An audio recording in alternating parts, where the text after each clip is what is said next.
Perfect utilization and overlapping benefits. What do Super Bowl ads have to tell us about how to live our lives? And what if you didn't need to escape? Welcome to the ultimate crowdsourced personal finance show. This is ChooseFI. You're listening to ChooseFI Radio. The blueprint for financial independence lives here.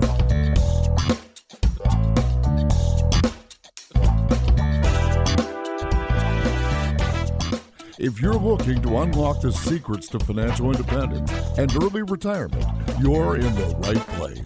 Stay tuned and join a community of like-minded people who are getting off the hamster wheel and taking control of their lives in the pursuit of financial independence. ChooseFI, your home for financial independence online.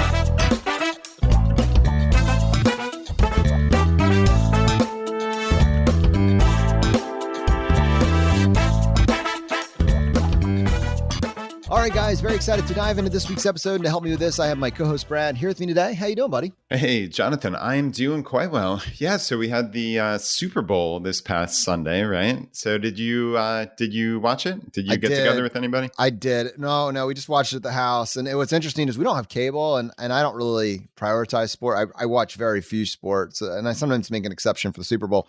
But if you don't have cable, trying to figure out how to watch the Super Bowl game was a little bit difficult because I also don't have antenna set up normally, right? And so Wait, so you guys, do you watch like zero TV? Do you have no antenna? You have no cable, nothing? Well, don't pity us. We certainly have plenty of the streaming options. I just, who's going to, I mean, is there still somebody that like turns on the TV and says, I wonder what's on to watch? Like the odds are of you randomly turning the TV or who even has like a TV guy and says at 8 p.m. Right. America's Got Talent's coming on and I need to make sure I'm there to watch the show. Like, do those people still exist? Wow, I got off to a very ranty start. I don't know where that came completely from. Unintended. And just to be clear, there was no pity there. That was actually, I was quite impressed. But, you know, it's funny. I've actually noticed that maybe unbeknownst to a lot of people, the Winter Olympics are going on right now. I have to say, like, I used to love watching the Olympics. I'm like over it. I don't know what it is. It's like, it's hard to sit down at 8 p.m. to watch NBC's primetime TV when it already occurred 12 hours ago in China or whatever it may be, right? Like, it's weird. Like, but I think a lot of it is like, you just, to your point, you don't sit down at that time and watch TV. Like, you're not beholden to somebody else's schedule with TV. Yeah. That's probably generally a good thing. But I did have to, make accommodations to figure out how to find the Super Bowl game. And one of them was getting the antenna set up. They have these little window pane antennas that you can throw up there. And then I didn't get my local NBC 12 station, which is what it would have been on because I hadn't scanned for the channel. So I had to like figure out all that nonsense. And I got it working. We watched the Super Bowl. But that was a long way of getting to the point where historically, as really not a super sports enthusiast, historically, one of my favorite parts of the Super Bowl was the Super Bowl commercials. And Brad, I don't know if this time around you had any particular commercials that stood out to you. Yeah. So I have to admit, I didn't watch that closely. We did get together with a couple of friends. So it was more just kind of like a fun environment. But, it was on in the background. And the only one that kind of stuck out for me, again, just from watching from 30 feet away, was the weird Coinbase one with like the QR code that was dancing across the screen. Did you see that one? I did. And I'm the idiot that didn't realize what I was looking at. And I was like, is the picture changing? Oh my God. Is there something wrong with my TV? I consider myself a techie, but I was like, what's going on? Oh, that's funny. That's really funny. Well, it's crazy. Like, again, we were with a couple of people. It wasn't a big gathering, obviously, but there was like a Pavlovian response from some of the people, like immediately whipped out the phone, ran up to the TV and like just scan this code. And again, my kind of crazy security brain is like, what if that's something nefarious, right? Like, it isn't like it started with Coinbase. It's just a random QR code on the screen. Right. Totally random. But anyway, it certainly did capture attention, which is cool. I think, or at least I heard that Coinbase's website like crashed immediately or something. But I think, I have to imagine they got millions of people to visit their site from that. I'm actually wondering, because I did hear that as well. I'm wondering if that wasn't intentional. Like just the fact that everybody's talking about how the website crashed, Yeah. making like, no, there's no such thing as bad news. I'm almost wondering if some, this is 2022. We've been dealing with ads for 60 years, like, yeah, of course it could just work. And then it would be, oh, the QR. But what if it's mocking Coinbase for how they couldn't even handle it after they paid all this money? And that becomes the water cooler conversation. Yeah. And spreads like, I'm there. That's where my brain's at. I'm like, well done. Well played. It even got brought up on our podcast, right? Yeah, for real. I think it was, regardless, either way, it was well done, right? Because it just, talk about no production costs, nothing. Right. I mean, that was pretty cool. So anyway, now that I've talked about mine, what jumped out to you, if any? I had two, and it was a study in contrast, and both of them actually kind of feed the point that I think we're going to hopefully hit with this episode. But the two that I brought up was one with Salesforce, and actually, so they're a little bit interesting there just to begin with, but it was actually Matthew McConaughey was doing it. And the point that Matthew McConaughey was making, or that the commercial was making, was, and I think they were poking the finger at Elon Musk a little bit. Like, they're like, sure, you could go off and find uninhabited planets, travel the universe at light year speeds and find some place, or you could actually focus on the real world. You could actually focus on the planet that we actually all exist on. You could focus on building things here, and I was like, oh, yeah, you're right. It's very easy to kind of seclude yourself and isolate. And, you let all the community that you'd formed all this time just kind of disappear in the spirit of just self-isolation, or, wait till you can get to Mars, or you could actually focus on building real things here in the real world. And the study in contrast was a commercial by Meta, formerly known as Facebook. There's not enough words in the universe to describe the amount of depression that I had coming out of this ad. I don't know if that was the intent or not, but in this ad, it's like this puppy dog. You imagine like those old like figures you should see at like Chuck E. Cheese's, and maybe there were like other kind of arcade type things that have these old felt Jim Henson type creatures that were either animatronics or otherwise. Sure. So it starts off with this, animatronics creature inside of this karaoke bar playing with his animatronic friends, a penguin and some other such. Okay. And then that karaoke bar gets closed down, and then he ends up in a pawn shop, and then he ends up getting thrown out, and he's in the trash, and he's getting rained on. Then he's in a thrift store, and then he ends up in a trash compactor. Like the world's beating this dog up, right? He's about to get crushed by the trash compactor. And at the last second, someone saves him, grabs him out of that, and takes him to a museum. And in the museum, they throw a guitar there, and everybody's kind of coming in. And, he's not really noticed or observed, but he's got the guitar, and you can tell he's kind of like so close yet so far. And then the museum's closing down for the day, and someone who was looking in this cool museum through this Oculus Quest, they just take their Oculus Quest off and they throw it on the dog's eyes. And they leave, and everything is closed. It's nighttime at the museum, right? And now the Oculus Quest turns back on, and suddenly the dog is in a meta version of the original arcade. And all of his old friends also happen to have Quests, and it's reuniting friends. And I was like, really? Really? This is the darkest, most depressing thought exercise I've ever experienced. And if you're telling me like, no, the world's going to beat you up, the world's going to punish you, the world's a depressing, annihilating place, but you're going to escape to virtual Facebook, like all the ails of the world could be somehow tacked onto social media at large, right? And you're saying you're going to just surround yourself in 5D, and now it's going to be good because there's nothing else. Huh. Oh my goodness. Okay, well, I'm happy for my own mental sanity that I did not watch that commercial, but it's kind of bitterly ironic, at least, the way you're describing it, that like you could make a strong argument Facebook has contributed to a lot of those ills, right? And now we have to trust Facebook to solve it with their utopian metaverse. That's kind of interesting. I just want to point out, people, this is not a political statement here. And what I'm about to say next at all, and just hear me out, it's very important. If you were to pick two people on polar opposite political spectrums, and you were to look at their respective timelines in the vacuum of anything else. On Facebook, very specifically, you would experience two totally different worlds, and both are 100% right for believing what they believe. One feed has been curated over time to present a very narrow strip of truth. The other has been presented the opposite, very narrow strip of truth, and it has cultivated that to a degree at which the two sides literally want to kill each other, and nothing less will satisfy. Now, imagine taking that and immersing it with all the other senses that you have.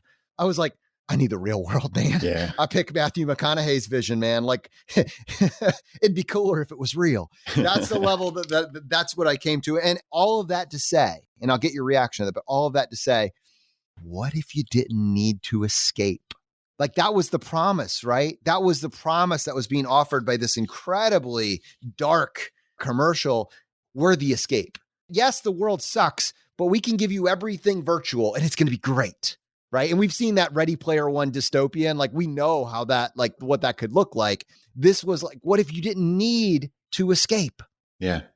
That's a really interesting tie, Jonathan. I have to say, I mean, especially, right, you could even further it with the Elon Musk portion of the subtle dig in the McConaughey Salesforce commercial, right? Of like, we're going to escape to Mars, right? Because we're going to screw this planet up so badly. And that always blew my mind. Like, how expensive is it to terraform another planet? Like, could you start by showing us you can terraform this one? You know, like can practice some of those same techniques that are going to somehow build oxygen on a planet. Could you just practice it here? I don't know. That's crazy. Yeah. But, you know, to your point, like, you know, what if you didn't need to escape? What if we could build our own wonderful lives, right? And I think a lot of us, if we're really, really honest, our lives are pretty great. You know, I mean, obviously, there are always internal things that we're battling, external things, right? Like, I mean, I've talked, Jonathan, of course, very, very candidly about anxiety and things that I experience. So nobody has life easy. But like, I always do the look outside test, right? Which is, okay, sure, on social media, everything looks terrible and everybody's up in arms and hating each other. But, you know, I look outside and my world's pretty good. And I travel around my community and I travel around my city and life's pretty good. And, you know, you read books like Factfulness, which is a book I read a couple years ago, and it describes how the world has really never been better than it currently is. So you can make a compelling case either way. But regardless, I think just for mental health, like, we should always be choosing the better option, right? Like, shouldn't we look to our better angels? Shouldn't we look to building a life, a community, and just an entire world that we want to live into? So like, I reject the like nihilism of like, everything's terrible, it's all going to crap. I think we've seen in the ChooseFI community and the FI community that like, that you can actually move towards a better life. And I think we can all contribute to that. And I mean, maybe I'm naive, maybe it's pie in the sky, but I don't think so. You know, I don't think you could have picked a better phrase to tee up kind of where I wanted to take this, a little bit of where I wanted to take this conversation of the look outside test, because part of what I think is a little bit of an answer to this is to not just look outside, but to get outside, You know, I think about nature in the absence, generally in the absence of humans, and how it just works perfectly, and how humans can integrate into nature. And when they follow a certain tried and true path, they can also be an amazing part of that system, that perfect system. But as we get more sophisticated, as we get more civilized, as we get more, you know, just convenience and everything else, like, we just become wrecking balls for that natural ecological system. And, you know, we all have the quote unquote privilege of living in a first world country, in a developed country. Most of us do.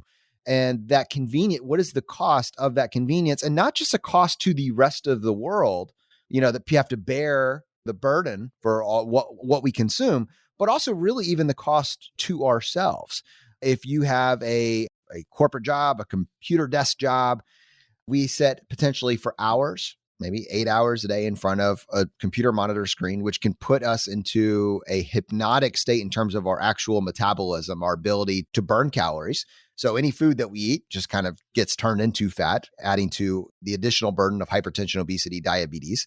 We, in these environments, typically find ourselves with more anxiety and higher stress in many situations. And we're so tired that we then come home and do rather sedentary activities where we watch entertainment, which suggests ads to us. You know, we watch different ads that encourage us to buy stuff we don't need and won't use, probably to impress people that we don't really like in space that we don't have and can't afford. So we finance it, right? I'm kind of taking the Fight Club little monologue there and adding a little bit of additional flavor on there. In many cases, We're trying to go up the corporate ladder. So we're dedicating our lives, our most productive years to a job in many cases that we barely tolerate so that we can get more raises, which also usually comes with more responsibility and more of our time. The increased stress and anxiety that often comes with that, it pushes us to an escape mindset. We deserve a break. We need a break. And because of the way that we've set up our lives, we usually associate spending money with that break. And the more money we spend, that is indicative of, the better of a break it is, right? The more expensive a vacation is, the more indicative of the actual break it is. And the more I'll be able to get back into it with more zest and vigor to be, keep being able to do this for longer. There's other ways, and maybe I have another example that I'll tie into this in a second, but I want to point out that goes back to the initial point that Vicki Robin and Joe Dominguez were making in the 70s, 80s, and Vicki with their book, Your Money and Your Life in Your 90s. Are you making a living or are you making a dime? Yeah, and that's such a profound statement, right? When you really think about it. And, you have to put life in perspective. And I think this is what we try to do here at ChooseFI by fostering these conversations across the FI community and in individual families and households, et cetera, right? We get X number of decades on this planet, X number of years, right? 80, 90 if we're lucky. And it doesn't make sense. It doesn't make sense to me to pursue that making a dime for, as you're saying, that escape mindset. That was a really cool term. As soon as you said it, I wrote it down because that is what a lot of us do. We work such long hours. We work so hard. We don't see our family. We don't do anything we want, but then we escape, right? And we blow it out on the weekends. And, people obviously drink and look for escapism and spend money, as you said, lavishly and sometimes needlessly, just to maybe be some of that, salve, right? Hey, this is a reward for all of that other crap that I put up with. That's just part of life. Right. And so many people leave it there as this is just how life is, because that's what the vast majority of society looks like. That's what life is. Life is working 40 to 60 hours a week. Life is just getting by. Life is financing everything. Life is having debt that's almost impossible to get out of. Life is living paycheck to paycheck. Life is hopefully being able to retire someday, but you're not sure. You hear they say you might not be able to. I don't think that's how life has to be. That doesn't make sense to me. It doesn't line up. And for me, life is making decisions that make my life and my family's lives better. That's what life is. My life is taking action. And it can be little things. It doesn't have to be massive things. But Jonathan, we know those little things, they add up, they compound, and it allows you to escape from how life is, right? Because I reject that. I reject what people say life is. When you were kind of pointing out that pattern that so many people fall into, it occurred to me that if you don't make a choice, you will default into that. Right. You've made a choice. Yeah. You can't, there's no option here. If you take the path of just settling, the world will choose for you. They, whoever, they in this case, there are so many subtle external forces that make what you just described the easiest option out there. And it goes to that Jerzy Gregoric quote, the easy choice is hard life, hard choice is easy life. It can be very hard to unwind very big, expensive, difficult mistakes. So if you don't want to have to make hard choices, then Brad, the point that you were making is we can glide path our way into it by making these small intentional choices, not the default choice that we've been handed as the playbook since we were in preschool, but these small intentional choices, that now you're maybe listening to and taking it, and embracing for the first time, passing them down to your kids as, hey, here's the guide rails. Make some small intentional choices. Everything will get easier. And you don't have to default into maybe that kind of depressing, making a dime status that so many of us had some sort of awakening to and ripped ourselves out of. Hey, this is Andrew from the ChooseFI team. I hope you're enjoying the show. We're going to get right back to it after these quick messages.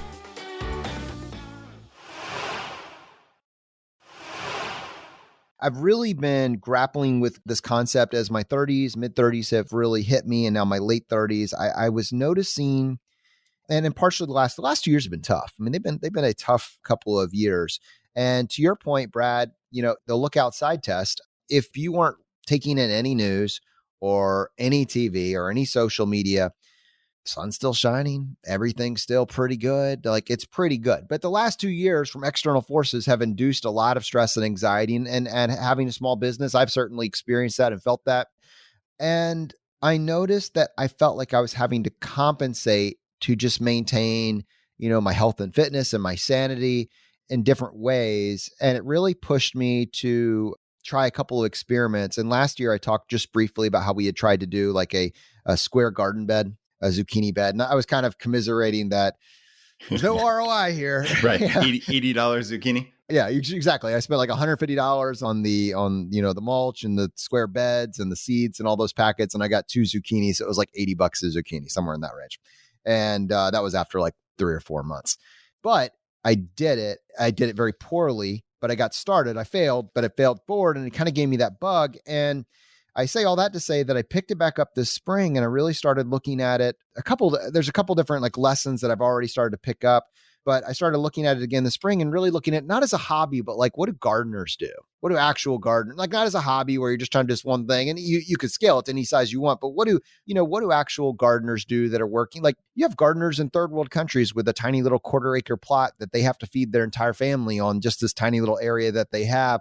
What are like the basics of this? And so I was trying to learn just those core principles that are underpinning it when you don't have access to perfect, utility, technology, convenience, all these different things. And like, you need a hoe, right? You need a shovel, these types of things. You don't need perfect square gardens to maximize everything. And, I started learning things like composting, which, just how do you actually go about creating compost? And sure, there's a perfectly technical way where you have a tumbler and you add a certain amount of ratio of browns to greens and all that thing. But there's also just compost is just stuff rotting, and stuff rots in nature down to perfect humus every day in nature without us having the perfect chemical, mixture. It's time and a little bit turning maybe, and that sort of thing. And all of that to say, I went back outside and I started to implement, just a very basic technique of digging a garden bed, forget the perfect stuff. And I learned a technique called double digging, which is kind of interesting and maybe worth a Google for someone. And then I learned how to start incorporating some of this compost. And I'm going to try again this year. And results aside, we'll certainly come back and talk about the results at some point in the future. I just realized that I was taking all of my free time, which a lot maybe had been guilty in the past of sometimes spending too much time just scrolling down on social, maybe spending a little bit too much time, just doing productive non-productivity or non-productive productivity. So some of those combinations where you're just sitting, but at the end of it, you couldn't really tell anybody exactly what you did. Although if someone were to call you, you're like, I was working. Get off me. But or maybe time that you're watching on net, you're multitasking, right? You're multitasking. I was just outside and I was digging. It's very, very hard work. It's hard. It's just hard. Yep. But I had an audiobook. I was listening to a podcast. I was digging in the soil. I was getting sun. It was cold outside. It's February. The last couple of days have been cold. I was out there with the layers on and I was just working the soil. And suddenly I realized, like, how many other things in my life are to compensate for all the convenience that I've cultivated, as opposed to if I just had a perfect system, I wouldn't need to. Like, for instance, do I feel like I need to do quote unquote diets because I eat one bad thing or an extra piece of pizza and suddenly I've gained 5 pounds next week because my metabolism is so poor that anything, seems to, because I don't do anything. You do nothing. Or you do your little 30 minutes on a stationary bike every single day, but then slowly each year you gain about an extra pound or two. And it's like, I'm doing the things because you're just stacking on that 30 minutes of exercise onto a very sedentary life. And you're kind of always getting sick because you spend all of your time inside and never get any sun, like ever. And we have to take supplements and vitamin D and all these types of things. And you have to take all these supplements because all of your food is so mass produced so quickly that it isn't able to get, like, this is an actual fact. The vegetables that we eat en masse, whether they're organic or otherwise, well, especially the non-organic ones, because they use different types of fertilizers to produce them very quickly, they are about 40 to 60% less nutritious than they were in the 60s or 70s. And this is just scientific fact. So all that being said, we have gotten entirely out of sync. And all these things we are doing are coping mechanism for the core problem that we're just out of sync. What would it look like to synchronize our life? What if you got the most joy from things that cost nothing and actually fulfill other things that are actually gone horribly wrong in your life? Yeah, No, I like that. And it's interesting because it definitely ties into some stuff that I am experimenting with and have going on in my own life. So, I love this new Farmer Jonathan, first off. It's my 2022 hat. We'll see. Yeah, we'll it's see. Cool. Dropping knowledge bombs on the... We can start talking about vermiculite next week. Oh, wow. All right. Very interesting. But, it's funny, as you were saying, like the $80 eggplants or whatever, I was thinking, actually, before you even went into it, about all the positive benefits of, even if they were two $80 eggplants, right? Like, you created a garden bed. You spent X number of hours outside. You were trying to grow something and learn something, right? Like, even if that were just an expensive lesson, which is not really that expensive, right? Like, that's not too shabby. So, I mean, you created something, you spent all those hours outside, you probably talked about it with people, you probably YouTube videos and learned things. So, I mean, that in and of itself is cool. I love that you're going back to it and just trying to iterate and learn more. And I think, as you said, like, I talked about the look outside tests, but as you kind of pivoted, is like, what if we just went outside? And it seems so elementary, but like, a lot of us in America, we live our lives 365 days a year, 24 hours a day in perfectly climate controlled environments, 70 degrees all the time. And I think, like you said, like, that's just not how we were meant to live. And this is not like a back to the land episode by any means, but like, you just feel better when you're outside. You feel better when you're in nature. You feel better when you go to a park and you walk around for 20 minutes. And even if it's not a park, if you just walk through your neighborhood or you walk to the store that might be a mile away, maybe for the first time in your entire life, it feels really good. And I mean, Jonathan, I mentioned last week a little bit about a couple of the things that I'm doing. I'm not sure how in depth I went, so I don't want to necessarily repeat, but I've started working on that happy body program that I talked about last week.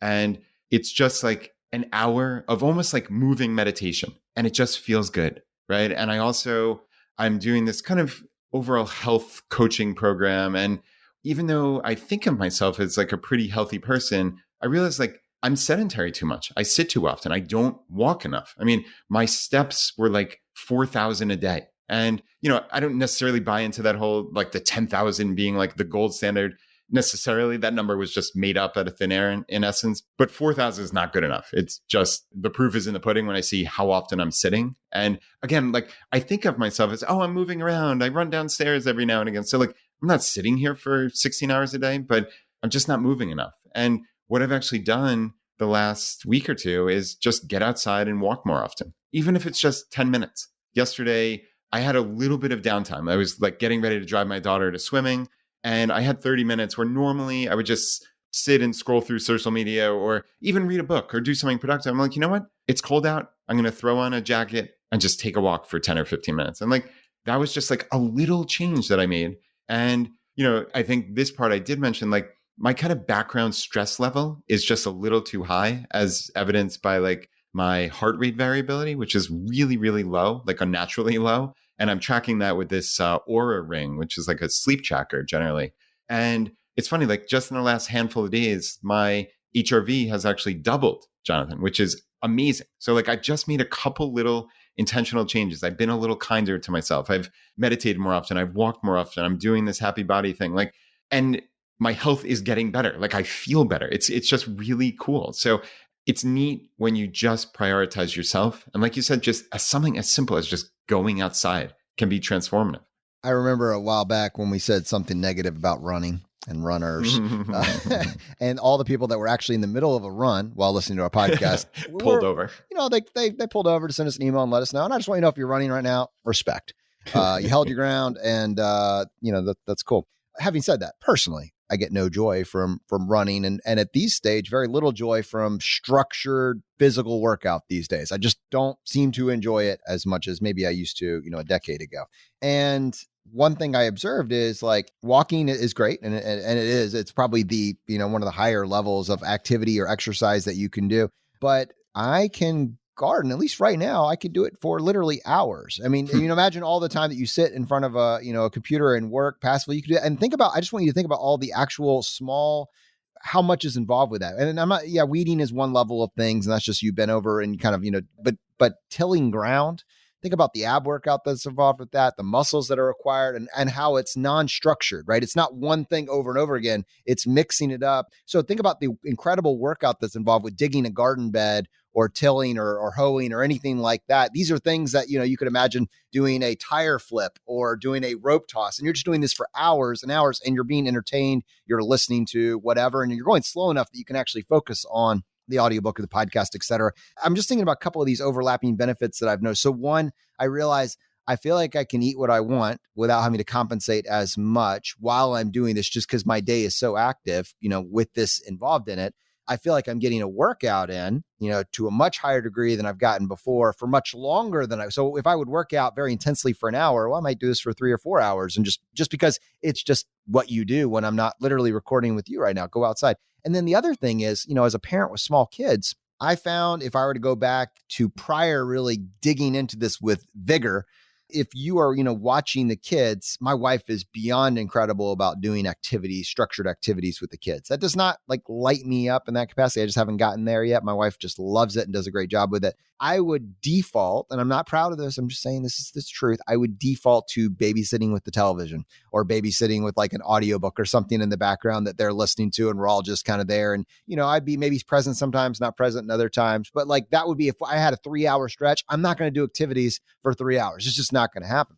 But what I realized is kids model so my kids are relatively uninterested in my ideas. Yeah, sure, they'll watch TV, but who wants to default their kids just watching TV for 2 or 3 hours? It's not, that's probably not going to be great long-term. Audiobooks are better. They're pretty bored. They're not really, and that really manifests as these little rugrats running around causing chaos throughout the house while I'm get back in the room, all right, go outside.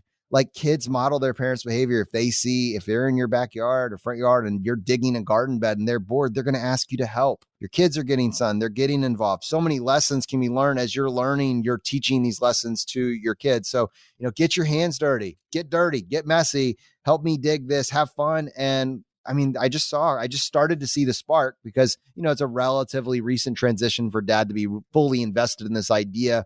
They didn't know quite what to make of it at first, and they're still playing hide and seek. Also fine, by the way. Yeah. Also fine. But, if they want to help, they want to get involved, you can't mess up dirt. You can get muddy. You can't mess it up, So there's just been a few, as a parent and kind of thinking about how do I want to interact with my kids.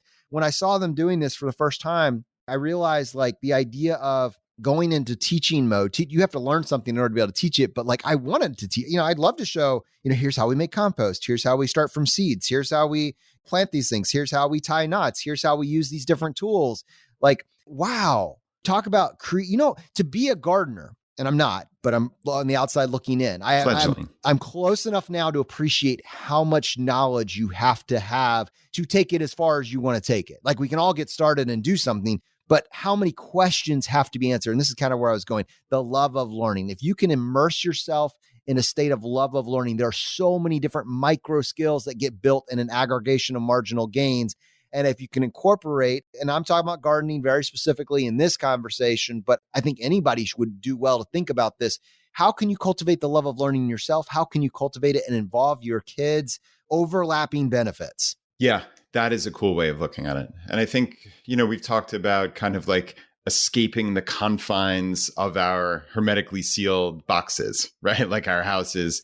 And what if we didn't need to escape that, right? What if we lived our lives outside, right? What if that was the default? And how do we bring that into a larger, that's a microcosm, right? And we've obviously spent a lot of time talking about it, Jonathan, because I think it's important. But what if this were a larger story about our lives generally, right? And how FI and the pursuit of FI makes it so that it's not just escapism, right? It's not just the weekends or the 1 week a year we go on that crazy vacation. But what if we built a life that we didn't need to escape from? Cabin fever. When you have cabin fever, you need to escape. When your kids are screaming, and things are getting broken and you're stressed out after a long day of work and everybody's there and nobody's in a good mood. And it just seems like week after week after week of that, you need to escape. You need a place where all of you can leave the house and get out and go. So I get it. I understand. What if you were in harmony as well? What would it look like for the family to be invested in the same and to be getting joy out of it? Not drudgery, not chaos, but if it's chaos, it's happy chaos. It's the type where you can scream as loud as you want outdoors. If you scream as loud as you can out of nowhere, 4 inches from me indoors, we're going to be in a bad mood. Like, there are very few people that are in a good mood when their child suddenly starts screaming to test how loud their voice is out of nowhere, 1 or 2 feet away, which is the norm. That's what cabin fever looks like. You go outside and all of you are having a great time outside and in a safe area. I mean, now we're starting to look like, all right, are we in harmony, together? And in that environment, when I see my daughter with a huge smile on her face outdoors asking me, if she can mess up my carefully trode, it's like, yeah, awesome, amazing, scream as loud as you want, and then ask me if I'll take a break and come do hide and seek for a couple minutes. Yeah, of course. So I don't know, man, I feel like there's so many more examples. I've only been really digging into this and pun intended, for a couple weeks, but I feel like there's more here. I'll give you one more example and then we'll kind of bridge off and go in a different direction here. I bag my leaves. I bagged my grass clippings. I send them all off, right? Yeah. If you have dog poop or whatever, animal poop, you bag it and you send it all off. Of course you do. There's no place in my perfectly manicured everything. I just want people to, life is intended to be a perfect cycle. And it's this absolute locking mechanism that works absolutely perfectly. And in that scenario where we're taking our harvest, which is, those pine needles suck. And those oak trees, it messes up your perfectly manicured lawn. And it's not fun to step in dog poop and, have to clean off your shoes and all that stuff. But what we're doing is we're taking perfect nature, which breaks down into carbon and nitrogen and phosphorus and all these other microorganisms, which are absolutely perfect. That's your yield. And then we're shipping that out inside of plastic bags that won't biodegrade for 45 years to sit in a landfill somewhere. And then that is leaching all the nutrients out of our soil. And then we're going to the fertilizer store to buy nitrogen and phosphorus and all these other chemicals to put back on the grass so they can get more yield and all the microorganisms that were to come up in that. We're exporting nutrients. And that's what we do in our own lives as well. We export our best years, we export our productivity, and we inject caffeine to allow us to be able to do it longer while never replenishing, never restoring ourselves and our souls. And it's just this parasitic cannibalism of the best years of our lives. And it's just like, slow down, recognize the irony, recognize how bad this is for you long term. Yes, you're constantly tired and exhausted and stressed and anxious because you don't realize that you're exporting your best life. And instead, you're allowing yourself the hope of maybe escaping to the Ready Player One universe, maybe at some point in a dystopian universe. It doesn't have to be that way, but you're going to have to choose to do something different. Yeah. And you're going to have to choose harmony, right? Which is a word you said 5 minutes ago, which it just really struck me as just like a beautiful message. You can find harmony in your life. And I know it sounds grandiose, but we believe that the path to FI is that path to a harmonious life, right? Because it allows you to be intentional. It's not that there's something magical about FI or saving money necessarily, or the little hacks that we talk about. That stuff it's largely beside the point. The point is designing a life that you actually want to live, right? To finding whatever that harmony is for you.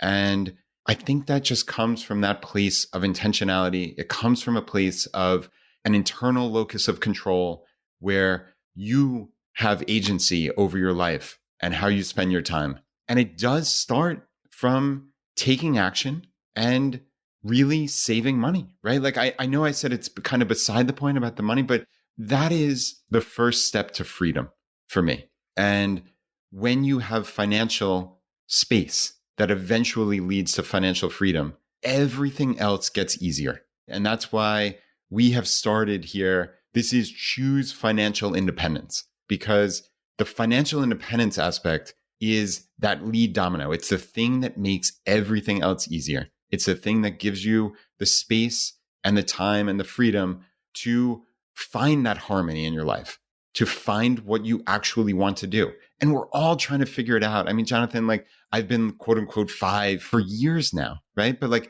I'm still figuring my life out. I suspect that's going to be a lifelong journey. And I find that exciting. I don't find that depressing at all.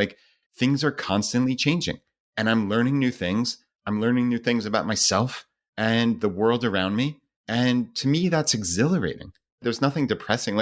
If I ever get to the point where I've figured everything out, that's kind of sad. I don't ever envision that happening because there's so much to learn. There's so much to do. There's so many things that change in wonderful ways. And again, that harmony, like I know I've said that probably 5 times, but like, Jonathan, that is a beautiful word and it's a beautiful message and it's something we should all consider. Well, Brad, thank you so much for having this conversation with me. And I hope that people appreciate the bigger picture of, what we're hoping for ourselves and what we're hoping for you as a listener. It's not just the nuts and the bolts of how to open up or fund your 401k or get your employer match. It's the hope of a better life, a life that you don't need to escape from. And I say hope because, if you had it, if it was absolutely obvious, it wouldn't be hope. Maybe for you, it might just feel like it's slightly out of sight, like right now. But if you hope that it is possible, we can then help you inform those small actions to get there and to realize that, because it is grabbable and you can grab it in a short period of time. It's not binary. The aggregation of marginal gains allow us to, put these building blocks in place to start to build this life for ourselves, a life that we don't need this crappy little meta version of.